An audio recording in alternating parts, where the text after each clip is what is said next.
Do you need to experience your pleasure and sexuality through another person? This is Reid from readaboutsex.com. Cathy from intimacydojo.com. And in our culture, a lot of times women are culturated to make sure their partner is pleased first, and especially in bed, the focus is often on pleasing your partner or providing him pleasure, or in the cultural heteronormative. And if someone's abused, especially, it can be really hard to experience pleasure in your own body. So one of the things I became aware of was that I wasn't always experiencing my own pleasure.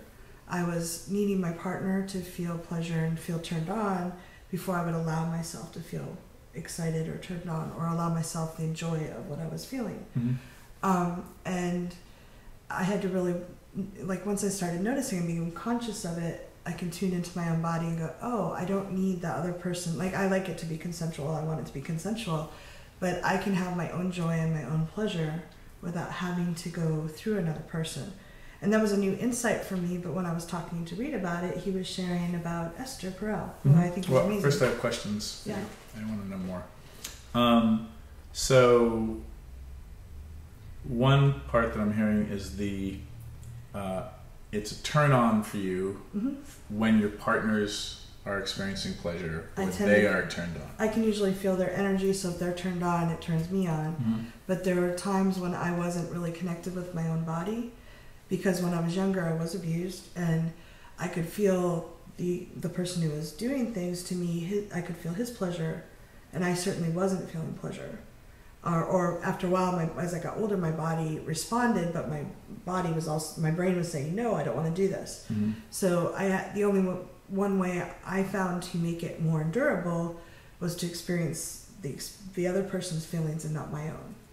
Got it. And even as an adult, sometimes it's very intimate to be present with your body when you're with somebody else. And it was easier sometimes to channel through the other person and I would focus on their pleasure and need them, pull them to have pleasure, so that I was permitted to enjoy the experience. Got it.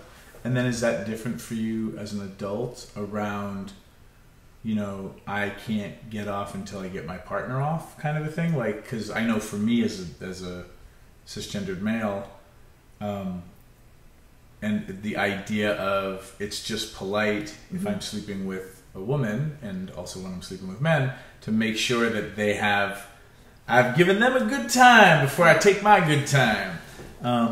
And certainly if I'm sleeping with somebody who orgasm or climax is what we're going for, and they take longer than me, I'm more interested if I haven't climaxed. And so I will often try to get them off first before I'll allow myself to get off. Is that similar, or is that? I think it's a little different. One, I can have multiple orgasms, so I can still. I can't pee standing up very well. It's overrated, trust me.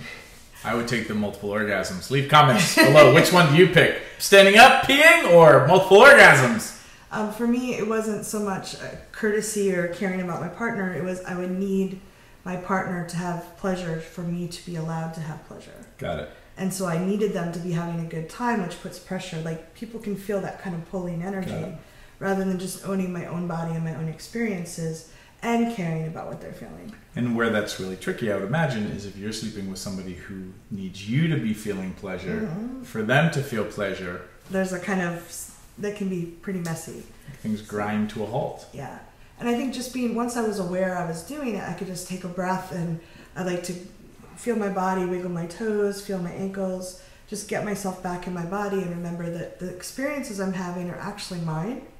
And I can imagine what my partner is feeling, and I can get the energetic feedback and ask them, but I get to experience what I'm experiencing and my partner gets to experience. And generally speaking, if both people have that ability to be in their body and enjoy their own pleasure, and also happen to enjoy each other's pleasure, then you both have a win-win situation where you could help the other person get there by taking the lead yourself. Yeah, and it feels really vulnerable to share this, but to me it was like an aha, I hadn't heard anybody talk about it. I know when we were talking, you shared that Esther's been talking about it too. But I want to help other people be conscious of what they're doing, and if this is something you're doing, just being aware of it can change the dynamic. Yeah, and Esther Perel, who wrote a book called Mating in Captivity, is working on a second book. I got to see her speak a couple of weeks ago, and she was talking about, and I'm assuming this is going to be in her new book, the idea of erotic agency and how we will withhold our own pleasure because we're not allowed to feel pleasure until our partners do. We need the permission. Which is also different from I get turned on when my partner's turned on.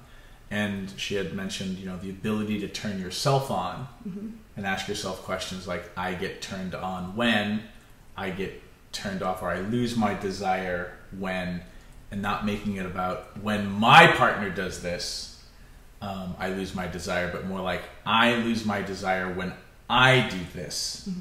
And it was really, because I'd never heard anybody talk about these things, and then coincidentally you had this epiphany. So these are interesting, deep thoughts, and can be really, really vital just for you navigating your own inner self, and being able to have more expression and coordination in the bedroom for your own good. Yeah, and when you had actually talked about when people touch and kiss, a lot of times they're trying to please their partner, and you have this really cool exercise where you have people either touch themselves or with a partner where they're trying to please versus pleasing their fingers or their mouth, and then have both people trying to please and then both people trying to please themselves.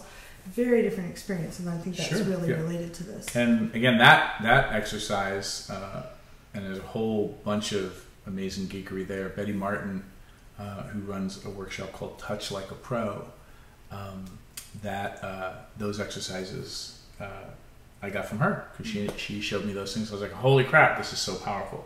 So check out Esther Perel, check out Betty Martin, check out Cathy at the Intimacy Dojo, hit subscribe. What do you think? Share some thoughts below, and please keep writing in. And Cathy Bartuli from the Intimacy Dojo, thank you for your vulnerability. Thank you, Reid. We hope this helps. Thanks for tuning in, Sex Geek. If you would like to continue with the brain sex, do me a favor and click subscribe right here. If you'd like to watch me on social media, that's where you're going to go. Next video, maybe? And if you really would like your own Sex Geek t-shirt, please click right here, right now. Boop.